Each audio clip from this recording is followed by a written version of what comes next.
Okay, so what does an 11th century Persian philosopher have to do with a modern Turkish dream dictionary?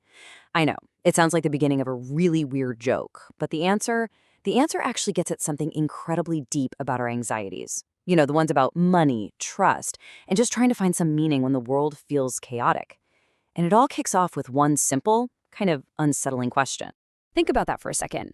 Almost 1,000 years ago, this brilliant thinker warned that when a society gets rich faster than it gets wise, it starts to rot from the inside out. It's a question that you could hear in the bustling markets of medieval Baghdad, and you can for sure hear it echoing right now in our own time. And this is what I mean. On the left, you've got our big collective fears, right? Market crashes, inflation, not being able to trust the system. And on the right, that's the stuff our own brains cook up when we're asleep. What's so wild is how they're basically mirrors of each other. That snake in your dream, it feels a lot like the fear of some hidden betrayal in the market. Drowning at sea, well, that's kind of what runaway inflation feels like, isn't it? So today, we're going to look at two totally different maps people use to navigate this exact same feeling of anxiety. All right, so to find our first map, we've got to go back. Way back. We're not stopping at Adam Smith or Karl Marx. No, we're going all the way back to the peak of the Islamic Golden Age, to a guy who saw all of this coming centuries before anyone else. You have to understand, the world Al-Ghazali lived in was incredibly sophisticated. I mean, while Europe was still kind of piecing itself back together, cities like Baghdad were the New York and London of their day. They were these buzzing centers of trade, science, and finance. But, and it's a big but, all that fast growth brought a whole new set of problems nobody had ever really dealt with before. And this is our guy, Abu Hamid Al-Ghazali. He was what we call a polymath. I mean, the man was a genius in law, theology, you name it. But what made him so special, so ahead of his time, was what he chose to focus on. While everyone else was debating law or the nature of the soul, Al-Ghazali was looking at the marketplace. He was studying the psychological and even spiritual damage that money could do to a whole society. He looked around and saw a world that was obsessed with getting rich, but was totally disconnected from any real meaning. He saw an economy that was shiny on the outside, but he felt it was decaying from within. And that led him to his big question, a question that, let's be honest, you could have read in a headline yesterday.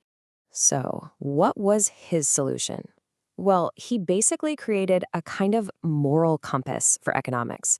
He argued that a healthy economy wasn't really about how much gold you had in the vaults. No, it was about something you can't even see. It was about trust. His core idea, and I love this, is that money is like a mirror. Think about it. A mirror itself has no value. It's just glass and silver. Its power is in what it reflects. For Al-Ghazali, money wasn't just metal coins. Its true value was a reflection of something much, much deeper. A society's shared trust, its ability to work together. It's basically a collective belief system. And this quote just nails his whole point. He believed the biggest threat to a civilization wasn't having too little. It was the loss of integrity. You can fight your way out of poverty, but corruption, he saw that as a poison that just dissolves the social glue that makes everything else possible. So from that idea, he called out 4 economic sins that he saw destroying that trust. First, hoarding. He called it dead money because it choked the flow of the economy.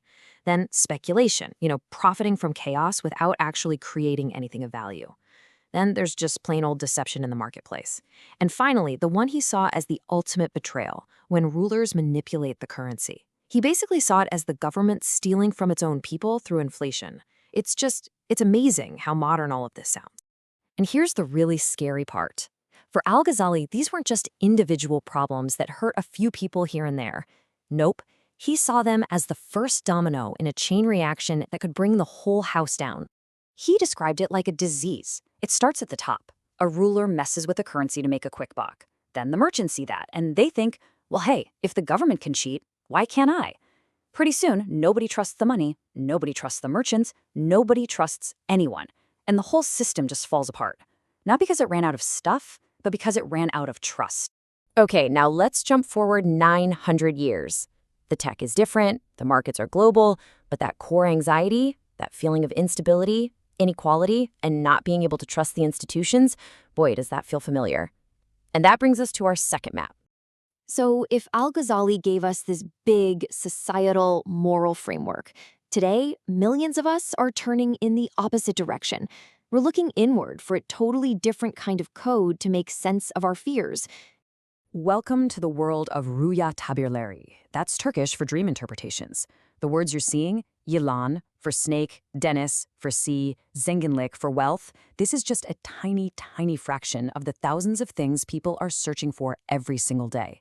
They're trying to find meaning in the symbols their own minds create at night. And the sheer scale of this is just, it's huge. And I'm not talking about some niche little hobby website. These are massive, sprawling libraries of symbols and meanings where millions of people are trying to figure their lives out. And what are they so often looking for? Guidance on the exact same things Al-Ghazali was worried about: money, safety, betrayal, and what the heck the future holds. And when you dig into the most common dream symbols, the connection to our financial fears is crystal clear. A snake often points to a hidden enemy, right? A betrayal. The sea can be this huge, amazing opportunity, but it can also be the terror of being completely overwhelmed. And dreaming about money itself, well, that's the ultimate double-edged sword. It's our hope for success and our fear of getting scammed, all rolled into one.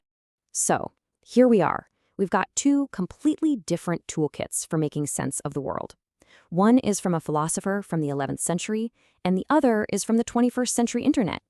But are they really so different after all? When you put them right next to each other, you realize they're like two sides of the same coin. Al-Ghazali gives us a moral map for society. He's analyzing the invisible force of trust to keep society stable. The Dream Dictionary, that's a symbolic map for the individual. It's about interpreting the invisible forces of your own mind to find personal meaning. See, they're both just frameworks for getting through a very uncertain world. And that leaves us with this really fascinating question. In our own lives, right now, when we feel that financial dread or that social anxiety creeping in, which map do we reach for? Do we look outward for a big picture moral system like Al-Ghazali's? Or do we look inward, trying to decode the secret messages in our own dream? Because ultimately, it doesn't matter if you're the philosopher or the dreamer. We're all on the same mission. We're all just searching for a pattern, a code, some kind of logic to help us understand these huge forces that feel way outside of our control. And whether those forces are playing out in the global markets or in the deepest corners of our own minds, that very human need to find some meaning, well, that hasn't changed at all.